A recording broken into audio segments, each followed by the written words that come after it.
The season premiere of Dead City Season 2, the season finale of Dead City Season 1 is here, and we got some payoffs to overarching storylines in the first couple minutes, and then a buttload of setups for Season 2. So I'll be going over each and every one of these setups, the things I liked from the episode, the stuff I didn't really care for, and how this episode paves the way for the future of the Walking Dead universe. So let's talk the season finale of Season 1 of Dead City.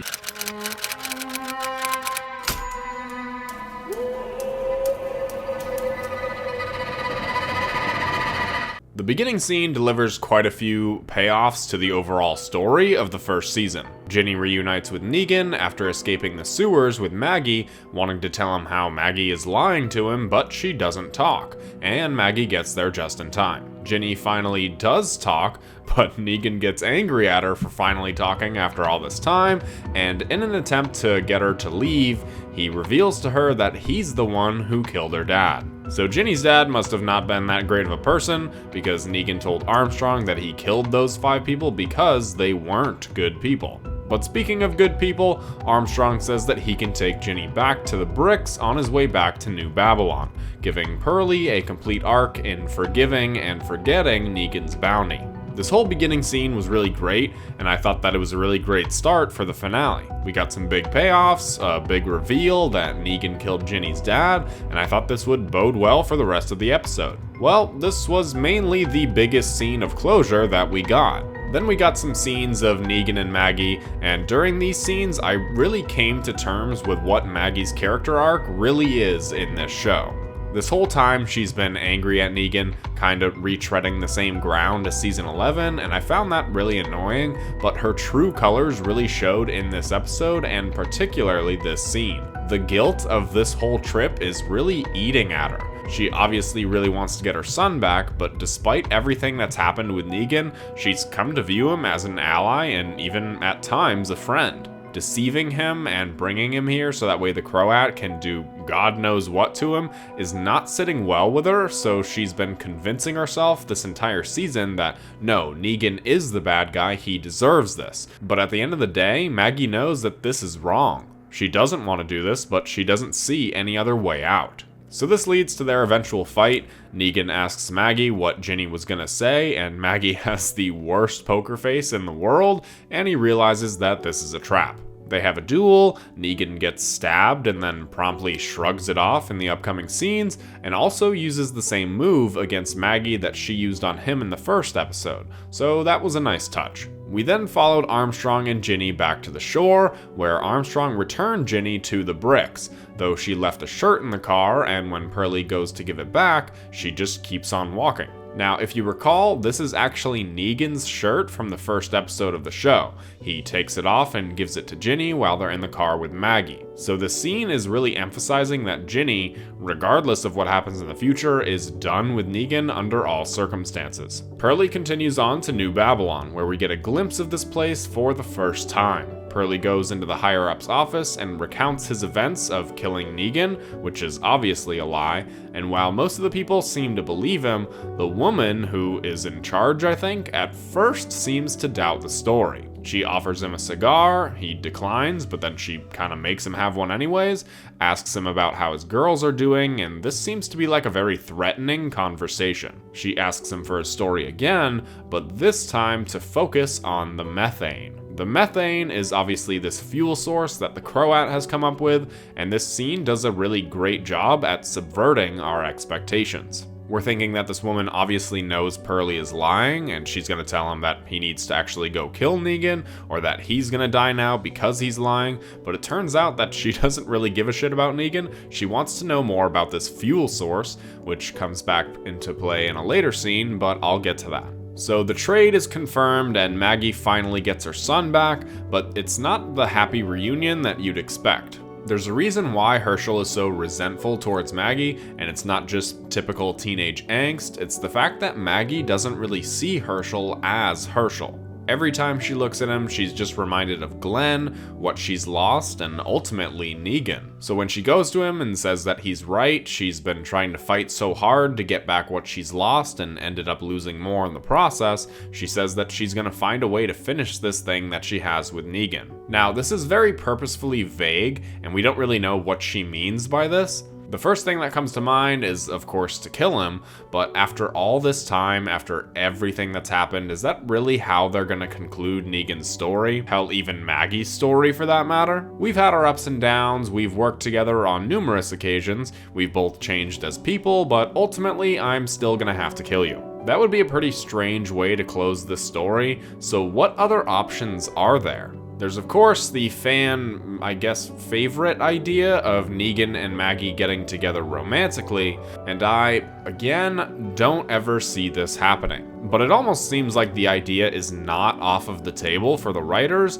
and I cannot stress this enough, if that idea does come to fruition, I will never be able to forgive this universe and continue watching. In no way, shape, or form does the two of them being romantically involved ever make a lick of sense. I think a lot of this fan hype comes from the fact that they like Jeffrey Dean Morgan and Lauren Cohen, and they do have great chemistry in their scenes together, but this doesn't translate to a romantic plotline. I just promise you all right now, if the writers do make these two romantically involved, I will stop watching the show because I will not be able to take it seriously.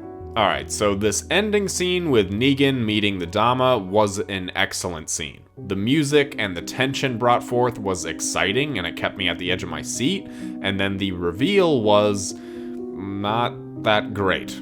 The scene explains that the Dama needs somebody with the right charisma and leadership ability to unite the clans of New York City in order to protect what they have, and what they have is fuel.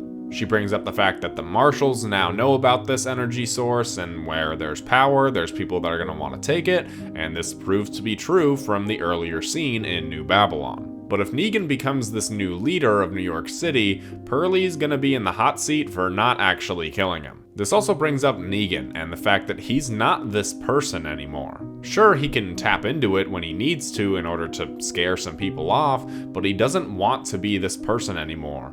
Or does he?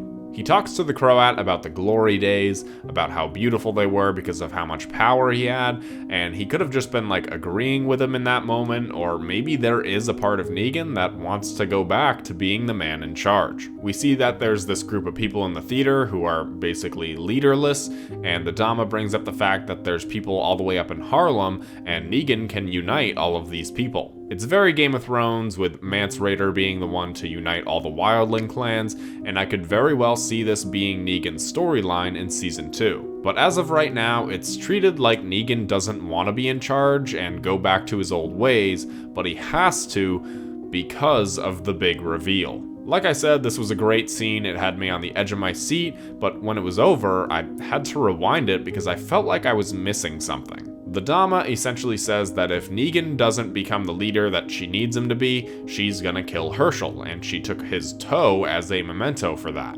But the Dama doesn't have Herschel anymore. He's back with Maggie at the Bricks, and she sure as hell is gonna up the security so that way nobody comes knocking anymore. So this reveal kind of fell flat for me. So Herschel opened up to the Dama. She gave him some drawing utensils, but what does this actually mean? I thought for a moment that they were implying that Herschel is actually with them now and he's on their side, not his mother's, and that would have been a crazy reveal, a reveal on the level that the scene was calling for, but to just reveal that if Negan doesn't comply, then they're gonna go back and try and kill Herschel is a bit of a lame reveal. It doesn't really change anything or raise the stakes, and if it does so by a ever so slight amount. I don't know, maybe I'm missing something here, but I watched this scene 4 times looking for why it was being treated like this massive revelation when it really wasn't at all. The first half of this episode felt like the finale to Dead City Season 1,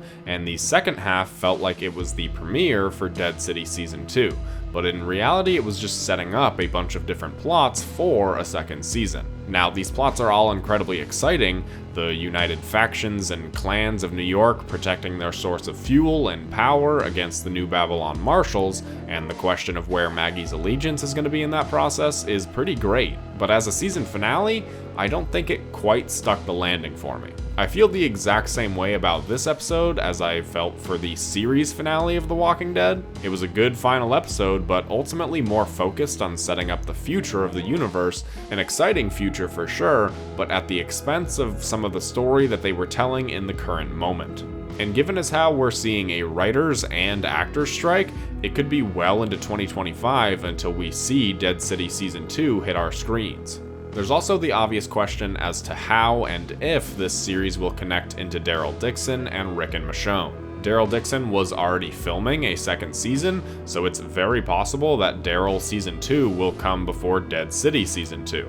And Rick and Michonne is being marketed as a mini-series, but so was Dead City and Daryl Dixon, and while Dead City and Daryl Dixon will still have a lot of fans and viewers, I think we can all agree that the main course of these spin-offs is the Rick and Michonne show. If it really does end up being only a mini-series and doesn't connect into any other shows at any point, then I guess I'll be equally confused and disappointed. But it's all very up in the air right now. As of right now, I'm excited for the future of this universe, and I'm really hoping that the seeds are being planted for a larger connected universe rather than 3 separate stories. But what are your thoughts on Dead City Season 1? What are your predictions and expectations for Season 2? If you enjoyed this video and this series of breakdowns, leave a like and subscribe for more Walking Dead content. We got the Daryl Dixon show coming out soon in September, so if you do, then I'll see you in the next one. Yeah.